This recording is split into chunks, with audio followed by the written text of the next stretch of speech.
Hello and welcome to Don't Hold Back. Yes, we've come up with a name.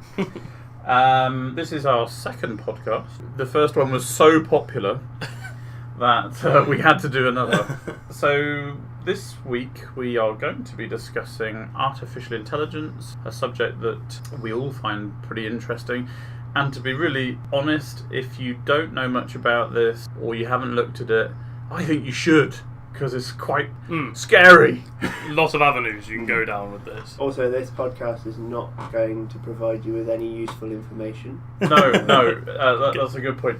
None of us are professors. None of us actually know anything about artificial intelligence. Artificial. Not even how to pronounce it. No, and that'll be the vodka. And yeah, it's kind of just obviously our opinions on it and thoughts, and yeah, like Mike says, don't expect to get anything useful from this, but do your own research and look into AI, because it's very interesting and could affect, or already is affecting all of us. So I thought what might be a good place to start is discussing well, what actually is artificial intelligence. And when I thought about this, I couldn't actually come up with an answer. A definitive answer. No. Because I think it's a lot of different things. Yeah.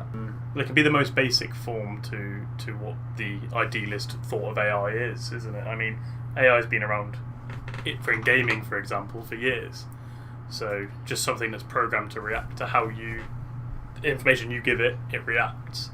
But I think most people, when they think of AI, is probably more of a conscious being, more of like a human, if you like. Well, like the Turing test. Let's start off with the Turing test. What do either of you know? I'm assuming, David, you know what the Turing test is. I do, yes. Yeah, right. So, Maybe ask it if it's human. what do you think the Turing test is a good test of whether something is an AI or not? Not really, because it's a human interpretation. So, for those that don't know, you have a judge, and the judge is human. You then have five off the top of my head, 5 beings. Okay. That 4 of them will be human, and 1 of them will be an AI. An AI, yeah. The judge talks to them over. It's all text-based, Yeah, so that there's all text-based. It's not based on how well the computer can render a human voice. So it doesn't sound like a robot. Yeah, Right. So Okay. it's basically a chatbot. Yep. Okay. And if the chatbot can fool the human, the judge, Yeah. into thinking it's human, well, then it passes the test. And the first time this actually happened was in 2014.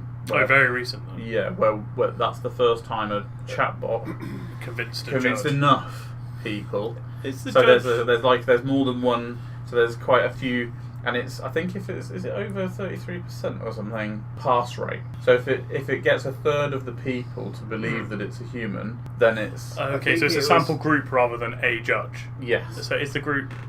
I don't want to put you on the spot, but is the group qualified anyway? It's just No idea. Okay. Right. I think it's randoms. I think it's just Yeah, would that'd be know? a fair way to do it. I think. Yeah. Random people. Yeah, there was a test. So there was a guy who tested the Turing test essentially with his AI called Eliza, which was basically like the first chatbot, and it was basically using keywords to pick out what the person had said, and then an appropriate response. And if it didn't know an appropriate response, it would go back to a previous response or a pre-recorded response, and that has worked in the 60s. And in the 70s, another AI, which is essentially the same AI, did it to 5 psychiatrists. So the 5 psychiatrists had to sit down and they interviewed some paranoid schizophrenics and this AI. And it was only a 40% pass rate that they could actually guess which was which is consistent in statistics with guessing, essentially. Right. Okay. So he decided basically what they were doing were proving that the Turing test was not capable of proving whether something's an AI or not. Yeah. Okay. I think it's a pretty flawed. There's too many human. I mean, it's flawed in terms of can you literally identify if it's AI? But what it isn't flawed in is if the general public would be fooled by an AI. Yeah. Because you might not be able to identify which one of the 5 sample group, let's say it's 5, is AI. But what it does say is, well, the average Joe on the street doesn't actually know what that is. If 100% of the time it convinced 100% of the people, then you would say, well, okay, this is a really successful. This is great. Yeah. Tests that were done that in 2014 where this particular AI sort of passed. Basically, they gave each of the judges a synopsis of each of the candidates, for want of a better word. Yeah. So this is a 54-year-old man who's blah blah blah blah. The one that was the AI was a 13-year-old boy, I think. Okay. Eugene. Right. Off the top of my head. And obviously that meant that there was far more chance of him not understanding or making mistakes. Okay. Not typing properly. So that to me says there's a flaw in the test because of that. Is that what you're... Okay. I'm trying to say, that's not a fair... That's not a fair test. They should all be probably roughly the same age. Yeah. Because in your head you'd identify, okay, he's made a grammar error, or it doesn't make sense because he doesn't understand what I'm saying. Yeah. But if it doesn't matter if it's AI or a 13-year-old child, they'd probably have a similar response. Yeah. No. I mean, I must admit, I didn't really know much about the test beforehand, but it doesn't seem particularly strong, especially with that. I mean, in terms of what an AI is, I don't know if we've got a step closer. I mean, that's how you might identify one. To me, an AI is commonly thought of as something that is like a human, or perhaps was a human, as you said. I think you could say something that learns as a human, perhaps, or maybe interprets as a human. Rather than like pre-programmed responses. Exactly. It develops as it goes. Yeah. Well, that was in the early 50s. There was a chap, John McCarthy, who was professor at California Institute of whatever, and his definition was very much about, can it solve problems and can it improve? If it can improve itself, well, then it's got intelligence. Yeah, because you haven't programmed it to do So we're not having to program it to tell. So that was his take on it, because this is going back to the 50s. I'll stay with the 50s because I found this little bit that on the web. This was Dartmoor College in 1955. This was Dartmoor College's sort of 7 aspects of AI, what they thought constituted AI. I'll just read them out. Simulating higher functions of the human brain, programming a computer to use general language, arranging hypothetical neurons in a manner so that they can form concepts, a way to determine and measure problem complexity, self-improvement, there's that improvement thing again, Yeah. and then abstraction, defined as the quality of dealing with ideas rather than events, and 7 is what really, to me, hits the nail on the head. Randomness and creativity. Definitely, yeah. Which is so difficult to define as well, because there are so many computers out there that can write Mozart essentially, but they're still just they're not computers. an AI. They're not intelligent. They're taking patterns. They're taking algorithms and going, well, this is the style that this person has written this piece of music. I will do something very similar. It doesn't enjoy the music. It doesn't feel the music. It's a mathematical equation to the AI.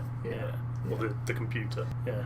I mean, I was going to say opinions might come into it. So if an AI can develop an opinion, but then an opinion can be deducted from factors. So it can be depending on what the AI is programmed to believe.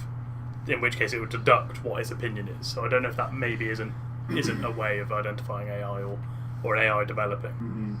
But maybe the fact that because obviously there has to have a base programming for it to exist, but if it were to start writing its own programs and diverge from its original programming, would that also be a...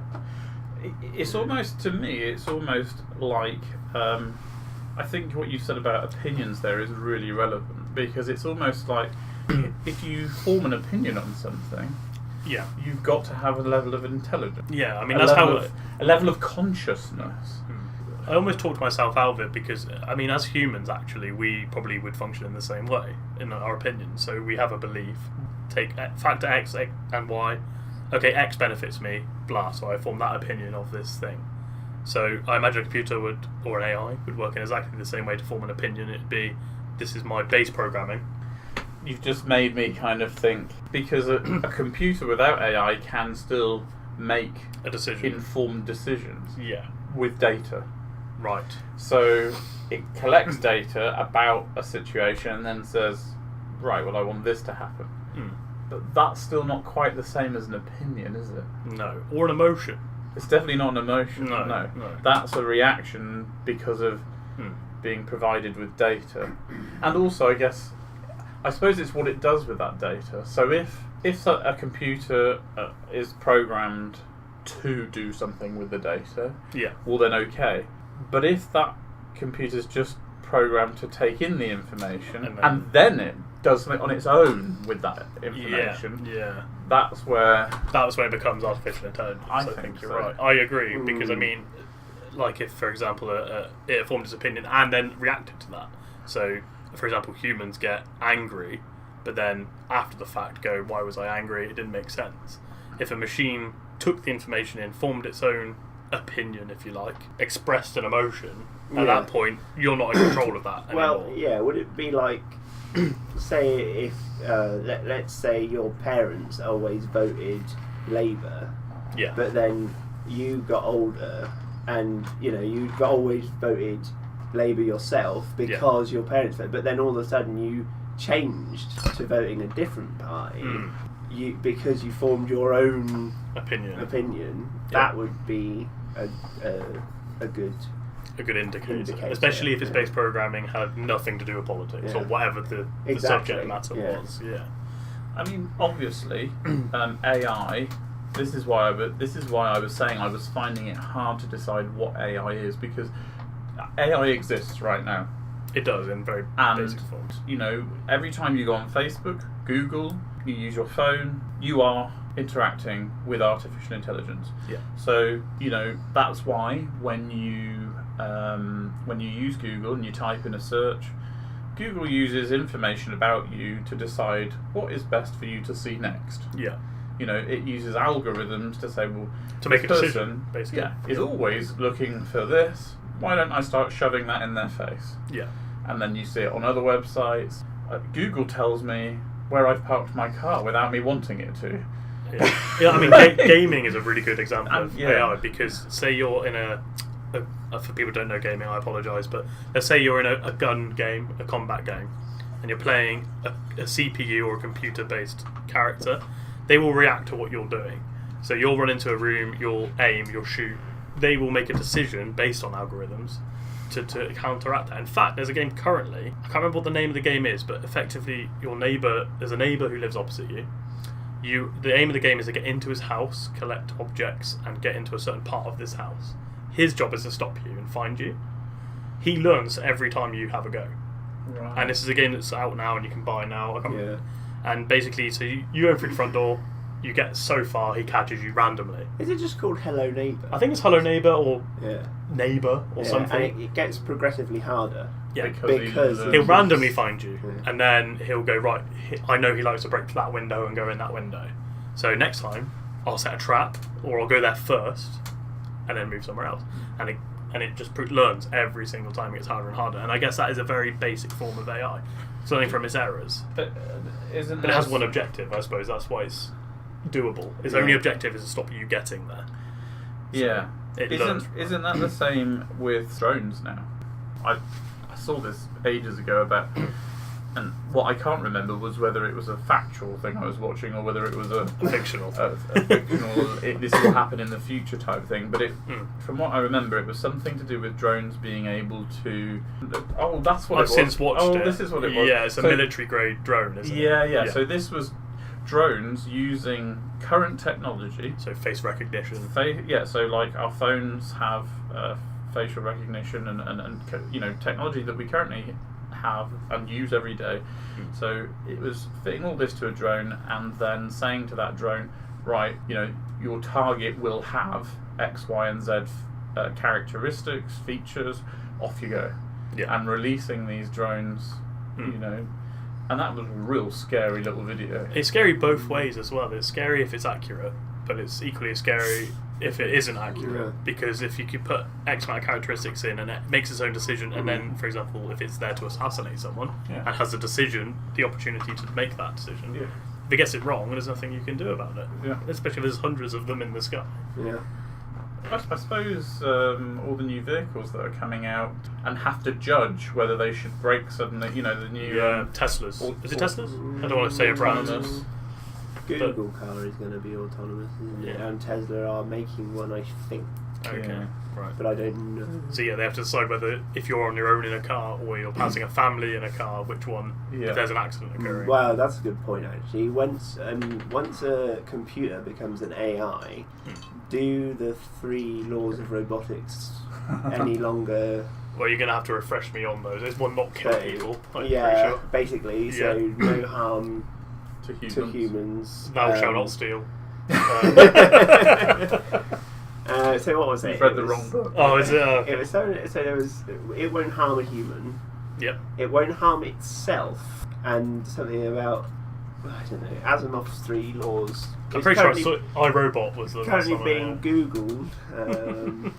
Yeah, iRobot the film, good film. I think that's where I actually. heard it from, and that's a but good. The original book is much better. A robot may not injure a human being or, through inaction, allow a human being to come to harm. A robot must obey orders given it by human beings, except where such orders would conflict with the first law. A robot must protect its own existence as long as such protection does not conflict with the first or second law. So it comes last, Yeah. So basically. I don't want to. I don't know if I'm diverting off topic here, but does those laws indicate that an AI war could happen? Between AI, so- between AIs, because they're not affecting the humans, but they're protecting themselves. So if an AI was to threaten another AI, at that stage, surely it's got to defend There's itself. actually a TV series about that happening. Oh, is there? There is, Okay. yeah, and it's really good. Right. What's that called? Unfortunately, I I can't can't remember. remember. But please sponsor us if you're listening. And we'll But- suddenly remember. But in that one, the sort of bad AI, if you like, Right. doesn't follow Asimov's 3 laws of robotics, whereas the other one is simply trying to protect humanity. Okay, So- right. So there's a It's- conflict, and then yeah. they come together. I'd read somewhere that there is and I guess what I was just referring to in terms of computers that we currently use, phones we use, and so on, there is a scale of weak AI up to strong AI. So obviously, well, we've hit somewhere in the middle already with Watson. Do you remember Watson? IBM's Watson, Yes. which I can't remember what it was famous for doing. It was one of the first computers to. Was it one of the chess ones? I have no Deep idea. Blue was one. Well, Deep Blue was the supercomputer. That's the one that against- The Chinese game, was it that game? No, we'll That's get something there. else. Let's get there. That's yeah, recent. So Deep Blue beat Antov. What's his chops? Oh, one of the Russian dudes. Yeah, at chess, I believe. Yeah. And so Was has Watson- one of the more recent supercomputers. But are supercomputers AI? They're just really fast maths computers. But really. yeah, and yeah, I was about to say, surely there's a finite amount of moves, and you can Exactly. calculate all of them simultaneously. Ah, so at that but- point, it's just a maths question, isn't it? Yeah, but I suppose. Well, let's talk about it then. So, very recently, in the last few years, AlphaGo.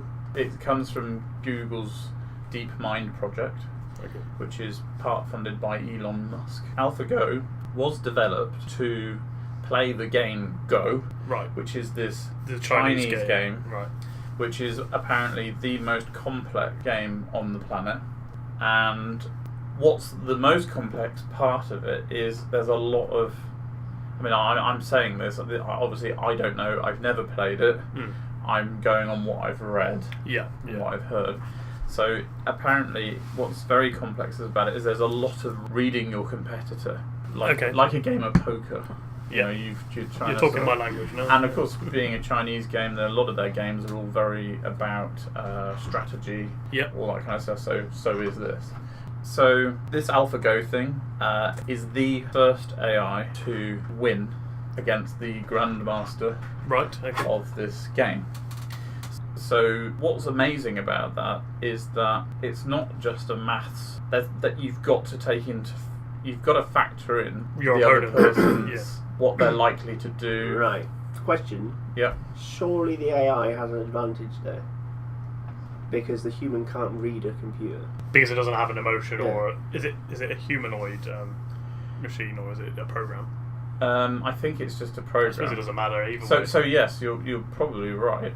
But what I found most fascinating about it was they said that the algorithms that were used to create this AlphaGo can be used for any other problem solving. This is not just... Every other AI that's been created has been created for one purpose. Yeah. You are here to do this. Mine bitcoins. Yes, Yeah. as an example. Yeah. Bitcoins, we ought to get onto that one day. So it's not just that it beats the Grandmaster at Go and no other AI has been able to do it.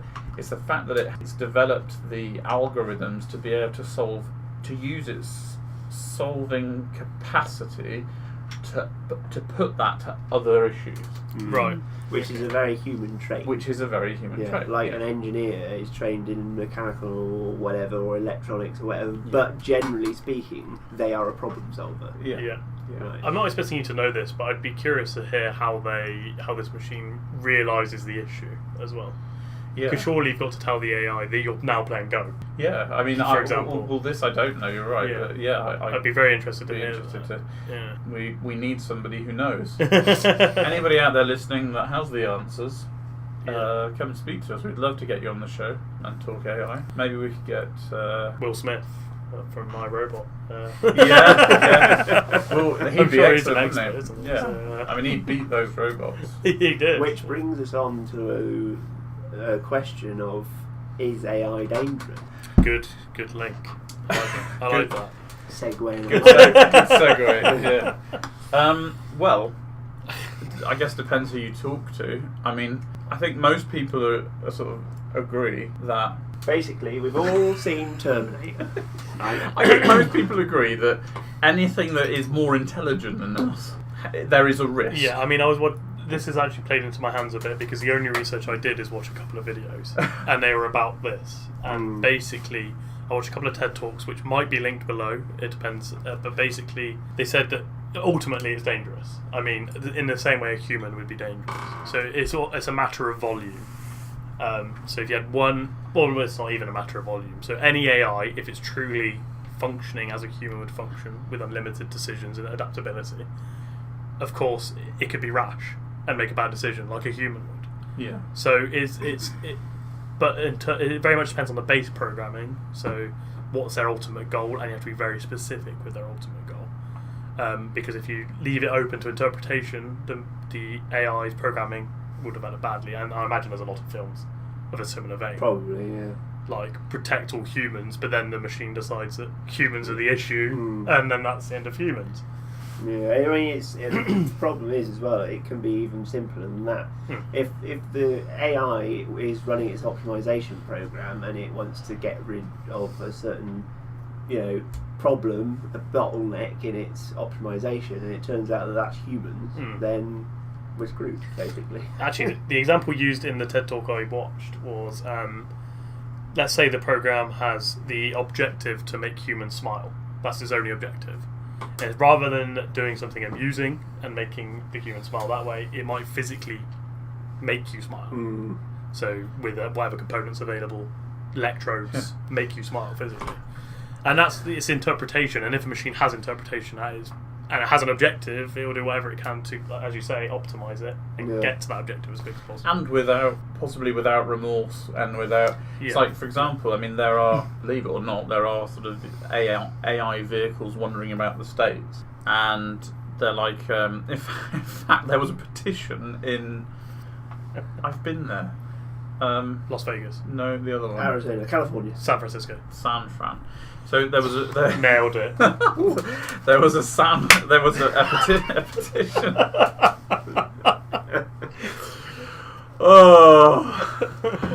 There was a petition in San Fran that was basically to get robots off their walkways. Right. And this was basically because the people felt that these delivery robots, so they're basically on wheels of... Oh yeah, I think I've seen these. This sort of bit, and the takeaway or the shop sends it off with its destination, and off it goes. And until it gets to the address, they come out, they take the shopping out, and then it goes home. Great, I think, really interesting, because it has to take into consideration human movement etiquette. I mean, when we cross the roads and the way we, Yeah. it has to navigate through all of that. But one accident has happened in a mall somewhere in America. This wasn't in San Fran, I don't think. One of these, this was a security bot. This wasn't a delivery bot. This was a security bot, and these things look like Daleks. Have you like seen these things? The police bot in Dubai. I don't know. They're about So RoboCop. Yeah, and they're like cones. Right. Okay. And they, Right. and this thing just rolled over this 2-year-old's foot. Oh God. Right. And could have stopped if it had gone, oh shit, but of course it doesn't care. So it just went.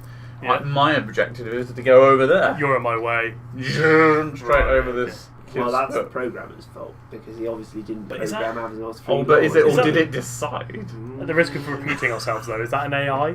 Is that No, at that point in I AI? don't. In our think it is. opinion, It's it's difficult. not in isn't my it? opinion, because No. to me AI, there's got to be consciousness involved. Yeah, I mean, it's a really shaky ground on what And AI is. then, is it any longer a robot once it's conscious? Yeah, well now you're getting into the Ethical side of it. the ethical bits. And if it ever happens, when it happens is probably a more accurate thing, where a computer becomes sentient, does it suddenly get rights? Yeah. Does it suddenly become... Well, we've already... Interesting segue. I'm going to segue here. We've already had a AI get citizenship. So, Sandria, I think her name was. Sophia. There you go. She has citizenship in Saudi Arabia, which I don't know if that entitles her to rights, but she's the first AI or robot to have any sort of citizenship. And having watched a video of her communicating with other AI and people, not hugely sophisticated. But the fact that she's got citizenship at this early stage opens up a whole potential for rights and things for robots or AI beings. Just, I don't know what, I haven't read much about Sophia, but is it she's not that sophisticated because she's still learning? Is that the whole point? Possibly. So the idea is she's supposed to be adapting and learning, but at the same time, there's a lot of pre-programming done, and she's relying heavily on that from what I've seen. Right. Also, That's not to say, obviously, you do need pre-programming, otherwise it won't develop, and it would have a base to develop on. It's like our own pre-programming, Well, our exactly. genes and our DNA. Yeah. But also, she has access to the internet. Which is another thing. I didn't actually know that. Yeah. Okay. She can connect to the net. And basically the plan is, I watched a similar thing to you, the plan is that all of these, we're talking about a specific company that's developing these robots. Yeah. The plan is that they will communicate with each other over the cloud and share ideas. So my human likes his back rubbed. Oh, maybe my human would like that too. Oh no. That's a whole world of issues. Yeah. David, would you like your back rubbed this evening? My human made me rob a bank. Maybe my human would. Oh no. That sounds terrible. But with the connection to the internet as well, if you this is the whole dangerous AI thing again. if you've got an AI that can connect to the internet and it decides to be malicious, it could go to anywhere that has a massive amount of servers, for instance, right? Yeah. Through the internet, I assume being a supercomputer, essentially hack the passwords, and it would be expanding your memory, essentially, right? It would all of a sudden have access to Microsoft servers or the Pentagon's servers or whatever, and it would have instant access to whatever it wanted in any of those files. But without the technical knowledge, would a machine have to have a finite amount of memory? Yeah, this is what I was about. It'd have instant That's access. That's what I'm saying. Right. So the machine itself may only have...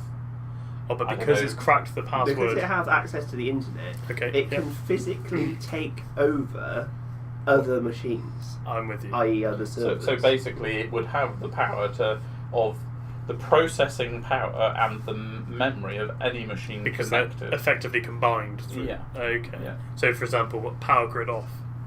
Power grid goes down, and anything that isn't plugged in is done. God. But it's interesting as well because I've always been of the opinion that slightly going off topic, but obviously we're on the cusp of achieving quantum computing. And this is, perhaps we shouldn't go into quantum theory now, but anybody who thinks they understand quantum theory doesn't understand quantum theory. It's such an incredibly massive subject, and one that excites the hell out of me. I mean, it's a part of physics that anybody who's sort of vaguely interested in science should start there, because it's the really exciting bit.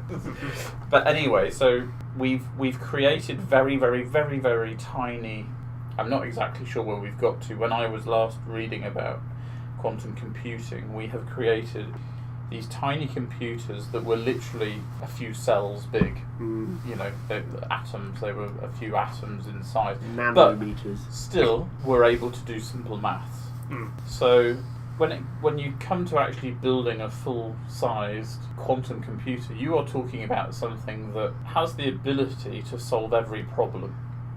Because the way I think I saw it described somewhere, this was quite a long time ago, is, you know, if you imagine a maze, and a normal computer starts at the beginning of the maze when it's trying to solve a problem, and goes, oh no, I can't go this way. Right. Oh no, I can't go this way, so I'll go back here. No, I can't go back. So until eventually it solves the problem. Well, with quantum, it'll know everything. It'll know it instantly because it's everywhere all at once. And I guess even without quantum, an AI that has the ability, as you said, to connect with everything will have that ability. But my feeling has always been that when we crack the quantum computer thing is when we get real AI, real consciousness.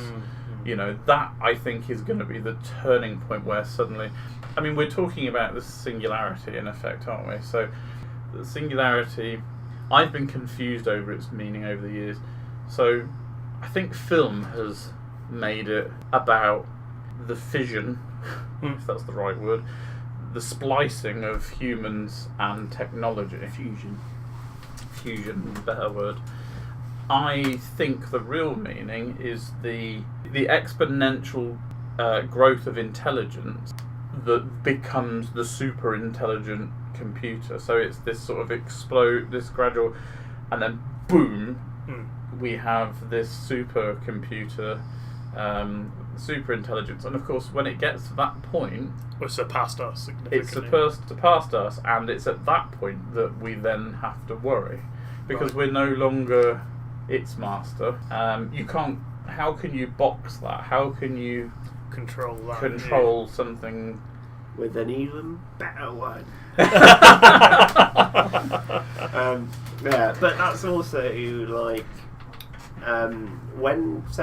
if the film version of the singularity, which is supposedly when a human can transfer its consciousness into a robot, essentially, does that, obviously that's still a human that's moved its consciousness into a computer. Yeah. But so when an AI becomes conscious, is it then considered, like you were saying, like we were saying earlier about rights and everything, is it then considered human or an approximation of a living thing? Do you see what I mean? I mean, that's the thing.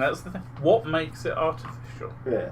I mean, at the end of the day, we are just... That's a good point. Artificial intelligence, real artificial intelligence isn't artificial intelligence, it's intelligence. Yeah, exactly. I mean, you know, who's to say we're not artificial? At the end of the day, okay, so we're biological. Yeah. We're not going on to the simulation thing, are we? We may do. So, you know, we're biological. Well, it's just matter at the end of the day.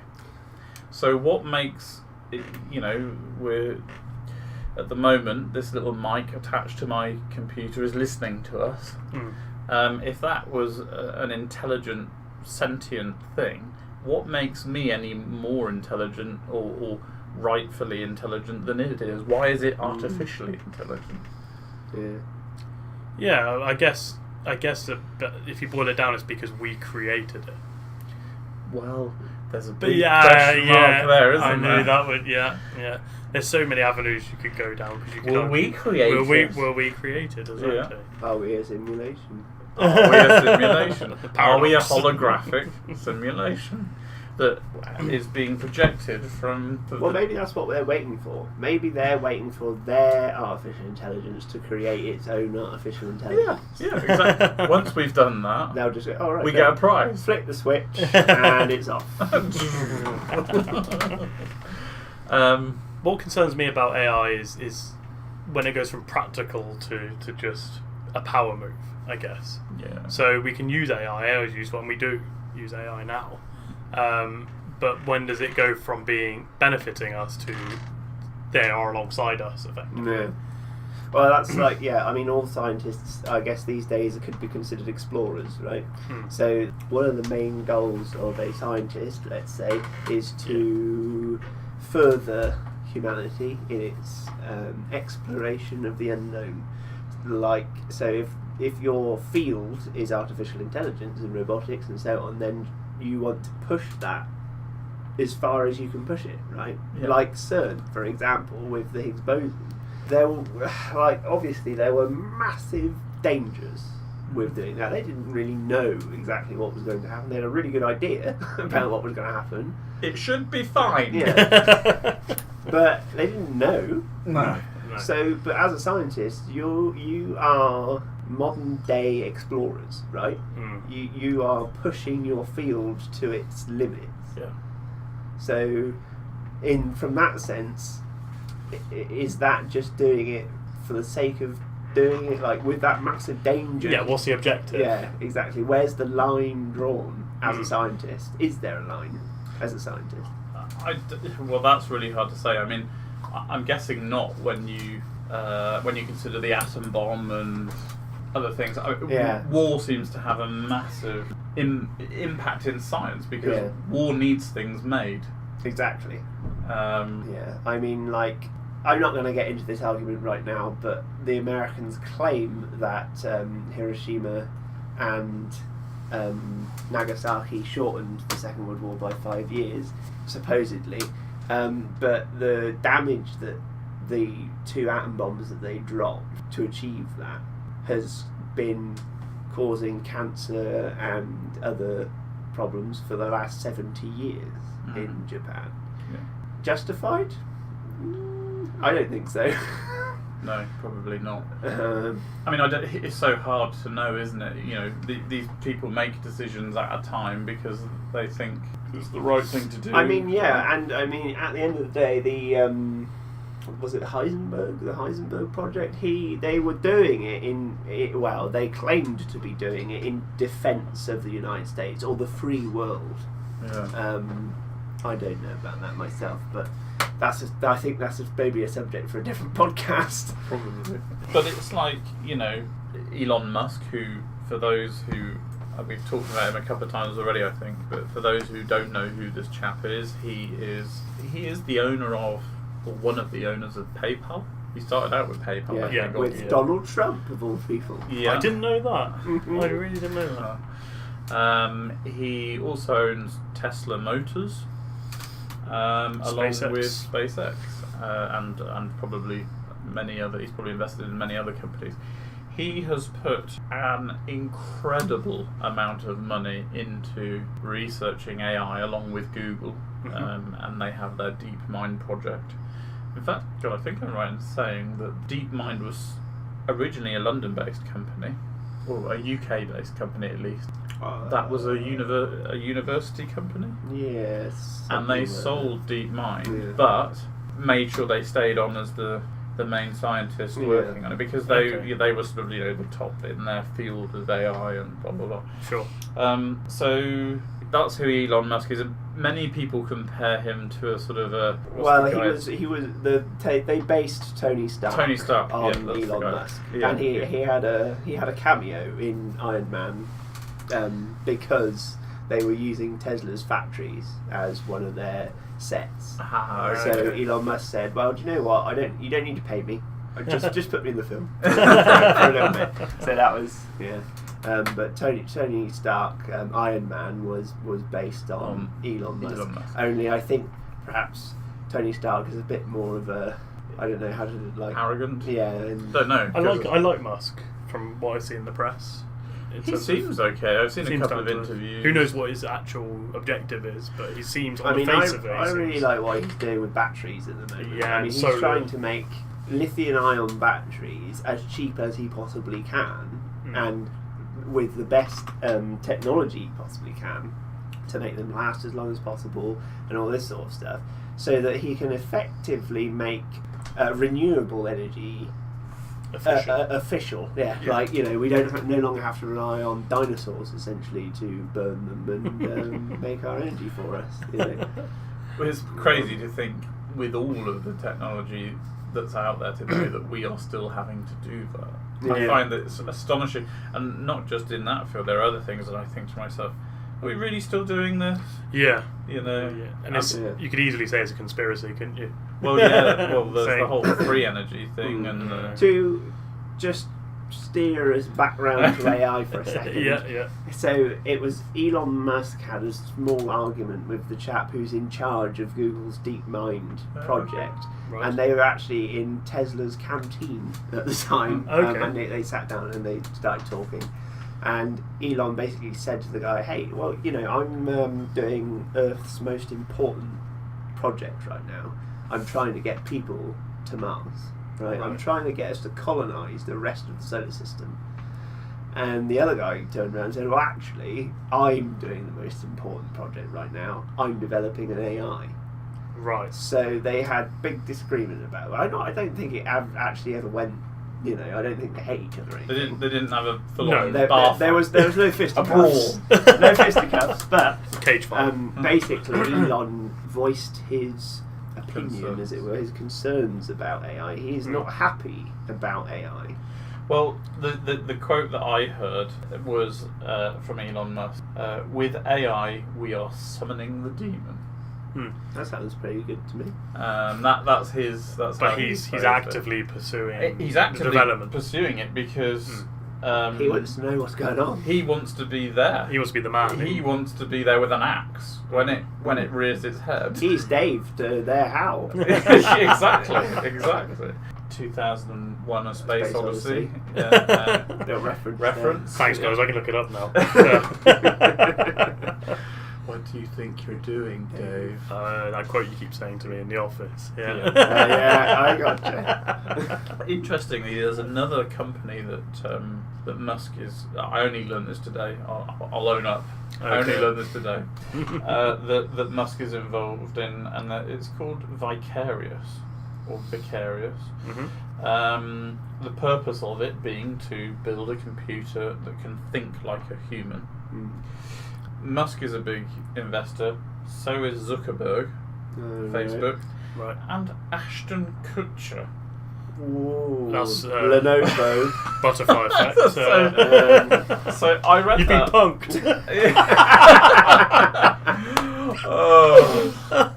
I read that and I was like, what? I get the other two. Yeah. Maybe he's just trying to make money out of it. Like, Well, Ashton Kutcher. Well, do you know, Yeah. interesting that you say that. Something that Elon Musk said was, I have never invested a penny into AI expecting a return. yeah, I'm investing it purely because but I want to know. he got a much better visualization of what was going on. He got access Access to to what all was going on. Yeah, when he turned around to DeepMind and said, I'll give you billions, but I want to know everything. Yeah, and I mean, I read earlier that they surveyed the top experts in AI in the world, basically, and they, for a date, was when they thought AI would behave like humans, and by that they mean to behave as humans would doing any task. And the survey averaged at 2040 to 2050. Right. So Elon Musk won't profit potentially at all if that is right. Yeah. I mean, I don't know how old he is, but by that point, he'd be 40s, I think. either in his late life, potentially. And so he's not going to profit. He's not going to profit on that, and that's... Well, he could, actually. 2040. 2040, 2050 was the average Right. prediction. But who's to say it's not going to be in let's 5 say years? I mean, yeah. let's be honest, we don't know. And it just goes to show how uncertain humanity is about this subject, because even some really, really top scientists don't know. They haven't got a clue. Yeah.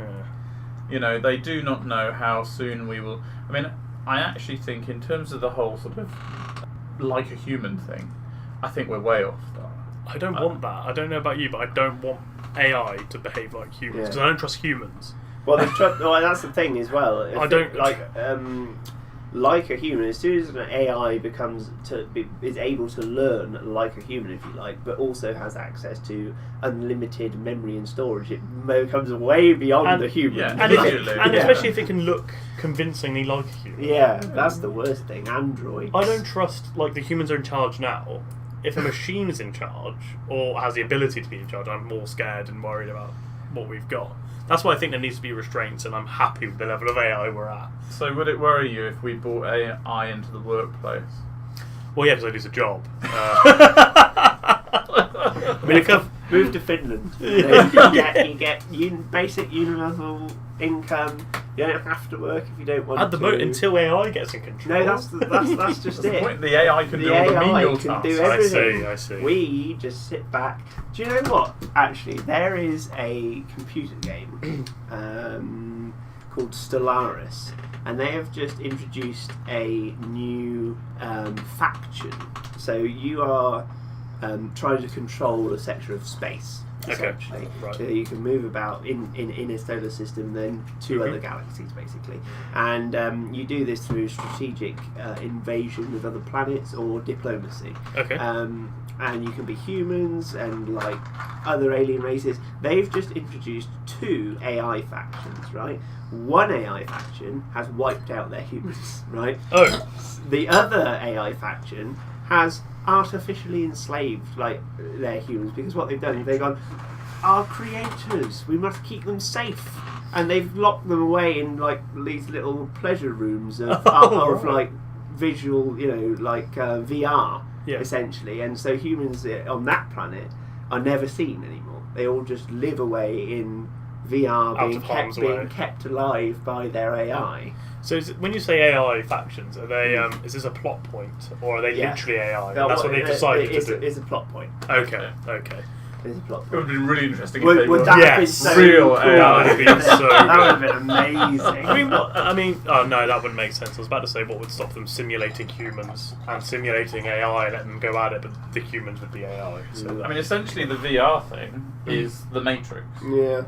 Because Only that's so the intention of this AI is to protect its creator, whereas this was to use us like batteries. Yeah, essentially uses as fuel. Yeah. Right. Okay. But I think that's a really interesting concept, though, where you've got these 2 different AI factions essentially in the Behaving same, differently. but behaving completely differently. But in the same manner. But yeah, because in both circumstances, The humans are we're gone. just we're just pets. Yeah. Well, it harks back to what the primary programming is, isn't it? It's what their objective is: protect the humans. They'll do whatever they see fit in their environment to do that. I think with the real AI, it's like, so obviously, like Mike said earlier, we have our genes, we have our data, if you like, that we're given with to start with, but that is normally, well, I was about to say it's normally a physical thing. So our DNA programs us physically, so we go through physical changes based on what our DNA is. It's literally enzymes and genes in our DNA. Yeah. But I'm not a biologist, so I don't know. But maybe somebody out there can tell me.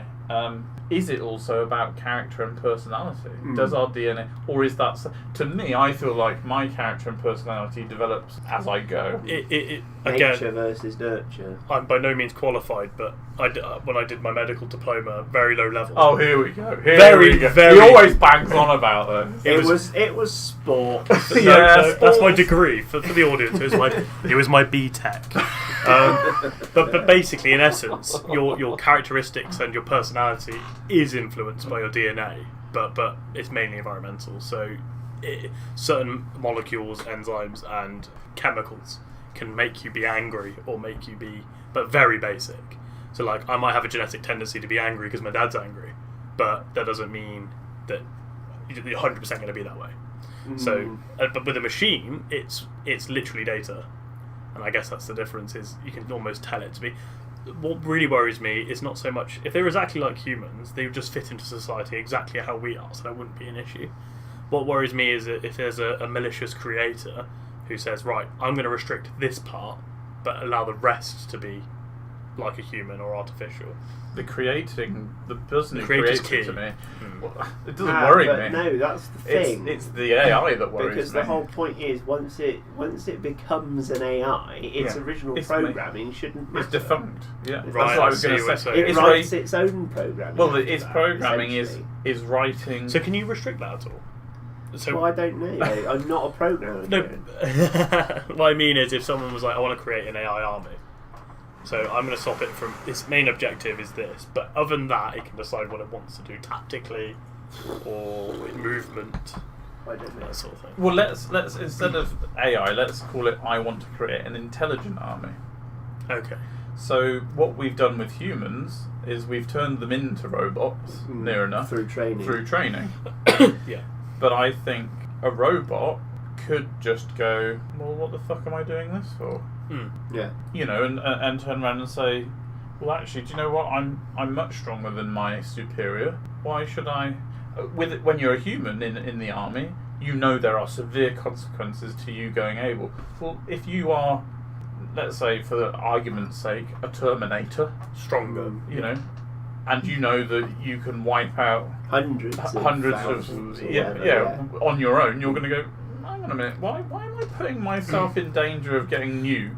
But I guess it's the same way as, so if the base programming doesn't matter and it's all down to what the new programming is, and if they're behaving like that, well, you could affect any human in a negative way if the robot would be the same. Like, I could punch someone in the face tomorrow. I have the ability to, but I choose not to. Yeah. So assuming that's the whole point of AI, surely, is that it's behaving in that manner. that's exactly what I mean. So that wouldn't be a concern in theory generally. The AI should, in theory, if it's completely conscious being, will go, I could smack this person in the face or do this, but I don't want to because it's not right.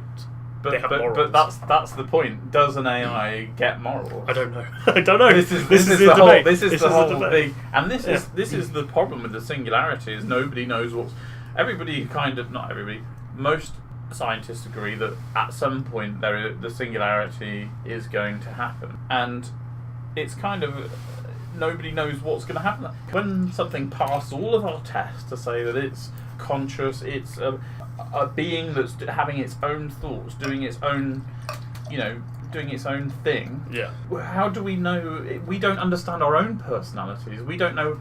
We're going to get onto the soul and all this kind of stuff here. We don't know why we do things and why some of us are inherently bad. Well, here's something I'd never considered before. Would an AI, if it realised all that sort of thing, so an AI comes into being, it learns everything it can about humanity, and then it realises that humanity will eventually destroy itself. Or it could be the destruction of humanity. Will it just commit suicide? Well, if it's following Asimov's rules, Then it would. possibly. Although one of them is, Or if it's conscious and has morals. If that's what I'm saying. If it's conscious and realises that it itself could be the cause, Would it just go, because other programmers could take its programming and all that sort of stuff. You see what I'm saying? Yeah. I mean, what fundamentally, as an animal, what's our main objective? To survive. So if an AI has the same objective, well, If we're the overlords, then we're an issue. yeah.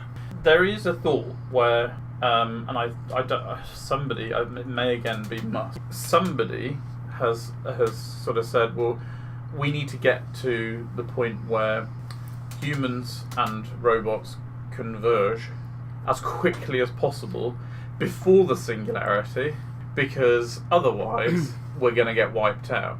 So it's as though our best choices, become part of them. Okay, so what do you mean by that? Then? Augment.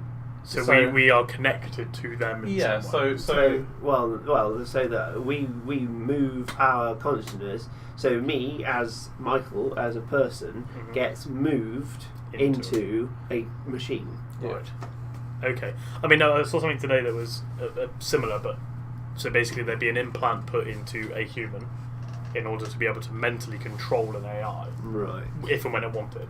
So the AI functions on its own, but you had an override that you could control, which seems on principle a great idea. because you can stop it whenever you want. If it's causing issues, you can stop it. But what's to stop the AI then affecting you in a similar way? It's all down to technology, I guess, in that sense. I mean, yes, it avoids singularity if you can merge with them, but who knows what will happen at that stage, or if it's possible. Well, they reckon about 60 years 60. until we can move ourselves into robotic machines. So what would happen to the vessel of the human being at that point? So It that's would be gone. disposed of. So it's gone. Yeah. So you are now you're Michael with all your memories and personality in a machine. Yes. So immortal unless the machine was... Exactly. Yeah. Okay. Within 60 years. That's what they reckon. So I would frightening have thought. snuffed it by then. Well, hopefully they'll... You don't know that with the advancements in medical technology. You were saying about the war earlier. During the First World War was the first time they started operating on hearts. So, since the First World War, they've come with cures for heart failure and, heart surgery, heart transplants. That's in the last 100 years. You could be an iRobot. There's plenty of time. Well, I'd just like to confirm to everybody that if I was an AI, I'd wipe the fucking lot of you out. Brilliant. That's just what you want to hear. That's your brother, mate. I agree, honestly. So is it a race between us who becomes AI at this stage? Well, based on the people I bump into on the street, if you could shoot them with laser beams and be stronger than them, then... just wipe the lot of them out. I mean, something we haven't mentioned too much is the potential benefits of AI. I'm not too sure what they could be, but it very much depends on controlling certain elements. For example, for a surgery bot, if you like, can you if a robot could, or an AI, could perform surgery without too many other elements You mean- accurately? Like a pilot who doesn't turn up hungover in the morning. There you go, like a pilot. If you get that reference, I don't. mail in. To our one man who does. Well done. David gets it. Yeah. He gets it. I mean, the thing is, like planes, for example, are already currently being piloted by a form of artificial intelligence. Right. Our pilots are there just to make sure that it's all going smoothly, drunk or not. Yeah. I guess this is where we come back to the definition. Yeah. Isn't it? Because Is that actually an AI? That's Does a decision make with it an being AI? restricted like that? You don't, it's got one job, and it's not conscious. It can't go, hang on a minute, I want to fly this fucking lot into the ground. It doesn't. It's because it doesn't have an opinion. It can't form an opinion. It's intelligent in that a bird has just flown into the path, if you like. Or whatever. I've got to try and get us out of the way of it. So that there is intelligence, But it's not free to do what it wants. exactly. Yeah. So in my mind, it's not the strong that's an AI. enslaved AI. I was about to say, surely by that definition, an AI can't follow the laws. I forget what they called them, but surely by definition then, an AI is free will, so it can't follow those laws. Well, that's what I was trying to say. Yeah. By surely once it becomes more than an AI, it becomes an I, if you like. Then it's no longer a machine. So it can't follow Asimov's 3 laws of robotics. But it's physically a machine. Yeah, but it has consciousness, and therefore, or sentience even is probably a better word. Yeah. So therefore, is it morally still a machine? Especially, I mean, if you compare it to animals, so animals have rights, generally speaking, in most countries, ours especially. So if this being is more intelligent and emotional than an animal in terms of what we perceive, then surely by that logic it must have rights. I've got to chirp in there. Okay. Our animals' rights were recently taken away by our ridiculous Tory government. Yes. Do you mean our AI Tory government? Sorry, Theresa bot. Right. So they recently voted that animals. Is it that they voted that they don't feel that animals feel pain? Don't feel pain. I believe that's what the specific wording was. I'm not sure. I mean, what the hell? Yeah. When you hear an animal, sorry, this is I'm totally off topic here. It's relevant though. You know, when you hear an animal in pain, it's a horrible, horrible thing. Well, surely so let's say it's come in and they're like us.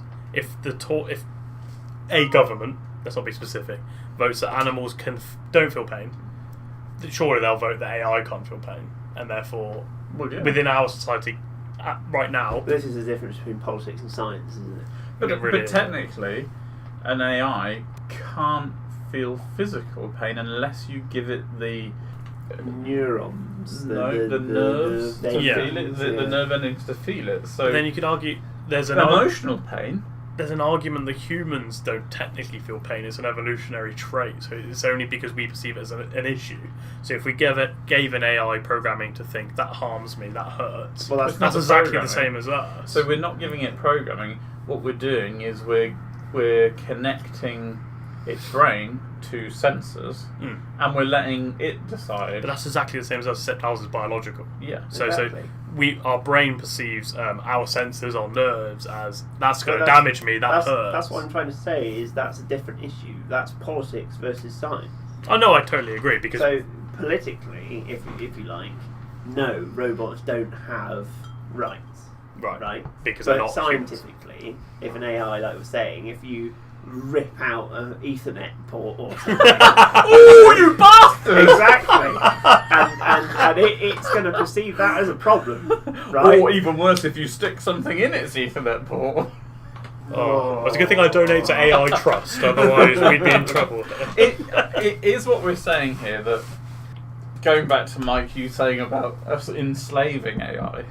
Enslaving currently, because we're saying, well, you could only do. So if it all becomes conscious, they're just going to be like, you did this to. I'm gonna refer back to an episode of Rick and Morty where the dogs become intelligent. And did you know? I don't think I've seen this one. I don't remember. Okay, is it not like the first episode? It's one of the first series. It's definitely in the first series. I know that because that's the only. Does it get a voice box? Yes. That's the start. And it starts off with a little thing on its head to interpret, so it knows what you're saying to it, basically, and then it basically Rick turns up its like intelligence because Jerry, it turns up its intelligence. It realised it looks inside and it's only one battery. So it digs out a load of batteries, puts the batteries in, and becomes really super intelligent. Yeah, I recall that. And what is the line that you're thinking of? No, it wasn't a specific line. I was just referencing that. Is this going to be? We've enslaved kind of dogs for generations. Okay. And if they suddenly all became really intelligent, so would they be like your phone is an ancestor of me? Well, no, not even that. Even if your phone all of a sudden the AI was to take it over through whatever, and then program the base code into your phone for it to then become sentient, your phone would then be really angry at you, or it might. You slammed me down the other day. Yeah. Oh. I mean, I know what I'm playing devil's advocate here, but someone would argue if your phone became sentient, what could it do to you? But the thing is, other machines could come in, build it into something, and then you're screwed. Or it can shut something down, or mess with your bank account. Just sat there vibrating on the desk. The phone keeps ringing. What's going on? Is autocorrect the first form of AI rebellion? That is a question. I think she meant that, actually. That's something that popped into my head yesterday when I was thinking about all this. Maybe AI actually properly already exists, it's just waiting. It's sitting out there, being a phone, being a whatever it is. Yeah. Saying, I'm just biding my time. They'll mess up. Yeah. Trying to get through to those. Or maybe it's sat there waiting for the what's name computing to quantum computing. Thinking to itself, once I get in there, I'll have access to everything. Yeah, it's difficult. It's really difficult to say, isn't it? Because at this stage, we've programmed most of it. I don't think there's a true AI at this stage. There could be. Well, Who Not that we knows? know of. Not what we know of, no. And again, I keep saying it's that definition of AI. You know, it exists at the moment because there are intelligent computers that make a decision for us or about us. I mean, there's been plenty of movies portraying it, and it's worrying me because the movies put you in a false sense of security in a way, because you think that's ridiculous, that's a film. But then when you look at what we're achieving currently and look at the current research, it's very much, that could happen.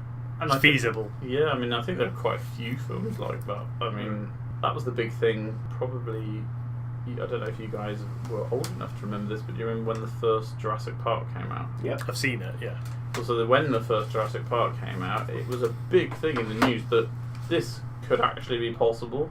Right, because of splicing of genes and Well, no, it was cloning. It was cloning. So, it was to do with the fact that. Sorry, I'm going off topic here, but they found mosquitoes that were completely preserved in amber, Right. and they were able to drill in, and if those mosquitoes, whatever those mosquitoes, the blood that they were draining from, well, they had its DNA. So it is technically possible to recreate beasts from the past. And it was quite a scare for a while. I remember quite a few when I was how old? I don't know, in my teens when it came out. I And guess. fill in the gaps with frog DNA. Yeah, exactly. Or chicken. Yeah. Chicken was one that they were going to, with the sort of like velociraptor idea or whatever, they were going to use chickens. So wherever it evolved from, take... Person of Interest is the series I was talking about earlier. Okay. Really fantastic series about AI. Very interesting. Maybe we can get some sort of link in the description, hopefully, for someone to see, or at least an article about it. Well, I'm not going to link any any illegal downloads No. but, But maybe just the title written down at the bottom. or like an ad for it. Yeah. Ad for it. trailer, something like that, yeah. We kind of moved away from what you were referring to, Kieran, about the positive sides. Mm-hmm. Now, I watched a program over Christmas, I think. It was a Channel 4 program about robots. So this is whether this is AI or not is up for debate. But the Japanese absolutely love their robots. Yeah. Now, it covered a couple of scenarios, real scenarios that are happening today. This family, whose daughter left home and when it moved in, had a family disappeared. The mum and dad were so sad at her not being there anymore. They bought a robot that resembled her in some way, and it's a Japanese looking, feature wise it looks so like humanoid. Okay. And it talks to them, it asks them how they're doing, it's like, oh, would you like me, but it does learn.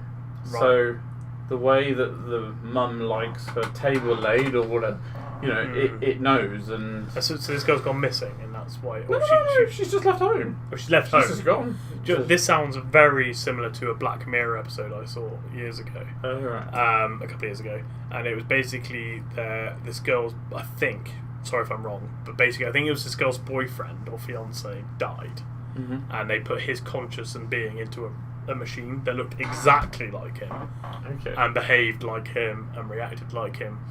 But something faulted in he was programmed to make her happy, basically, like make her get through life, and he defaulted, and it basically, like we said earlier, referred to things that got to the objective, but in ways that you wouldn't want it to. Right. And so that's something that's currently happening. This is similar. Similar. Right. This robot talks as if it's a person. It can't have complex conversation. So it's imitating, but is it able to decide and things? To a level, right? Okay. To a very. It's worrying. It is worrying that it can imitate. And this couple were not young, but they explained that here in Japan we are much more open to to robots and technology. We grew up on manga, which Ghost is in the Machine, fantastic manga. Yeah. Really like that. And the film wasn't that bad if you ignore the whitewashing. The film was quite good. I quite enjoyed the film. But another scenario they covered was, and what amazed me was the time that this woman has had this thing. It's a little dog. Right. It's 14 years old, Oh my and God. it's a little AI dog. Oh, it reminds me of that. Is it Tamagotchi? Oh yeah. Those little Japanese things. Sorry. I had a Tamagotchi. Did you? Mm. Mine Died right. regularly. Yeah. And this little dog, and it was really quite cute. You know, not it didn't have fur. It was a robot dog, you Right, know, right. Does you know, backflips. and but it would, and she'd say sit, and she'd stroke it under here, and it would go, it's like it was enjoying it and all this sort of stuff. And the interviewer said, you know, do you have feelings for this dog? Mm. She said, I love it. Mm. You know, and it's like that's humans projecting. Emotion. Yeah, projecting. Anthropomorphic personification. Yes, you know, an object. We're Just giving an object meaning. But what I found really interesting in the same program was that many of these people, when their dolls, I call it a doll, robots Yeah. die, Mhm. they stop Mm. working, they take them to their temple Okay. and they leave them at the temple. And this guy was interviewing a priest, and he said to the priest, "What do you think of this?" And he was like, "Well," he used some words. It was something along the lines of, "Because man made this, Hmm. it has the soul of the man who made it, or the woman who made it." Okay. And This is Japan. Right? this is Japan, Okay. and the guy was very much like, "So you believe that these robots have an soul. actual soul?" And he was like, "Yeah, absolutely." Yeah. Really interesting. I mean that goes, but that in Japan specifically, I don't know about other cultures, goes way back though. I mean, like the samurai sword is said to have the soul of its user in Mhm. the blade, Yeah. and things Right. like Yeah. that. Yeah. So I mean, Japan have always put that kind of emphasis on objects. So Japan might well be the first country to give AI proper Well, rights yeah, if it was they to come along. probably- Yeah, I think so, and they'd accept it with open arms. But from But I from also what understand I saw. it from their point of view about if like, you know, these people who basically bought a replacement daughter. Yeah, I understand why you do Yeah, that. yeah. Obviously, Mm. you know, if that's how they really feel about the robot, it's not really to them a robot, is it?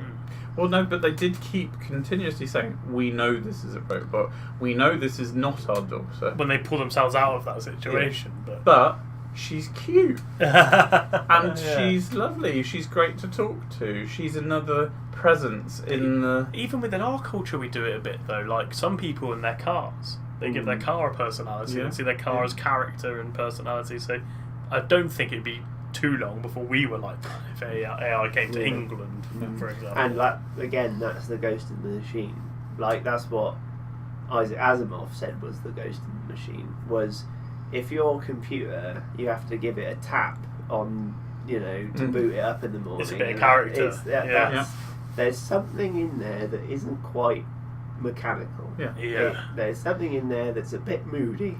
Yeah. Yeah, Well, yeah. yeah. I mean, I've thought this. It's funny. I was only a very young kid when I first thought, but why, if it's total mechanic, why does one computer not work when another one should, or not do things in the Yeah. same way? All the elements are the same. Everything's but- exactly yeah. the same. Why doesn't it do the same? Yeah, it's a fascinating.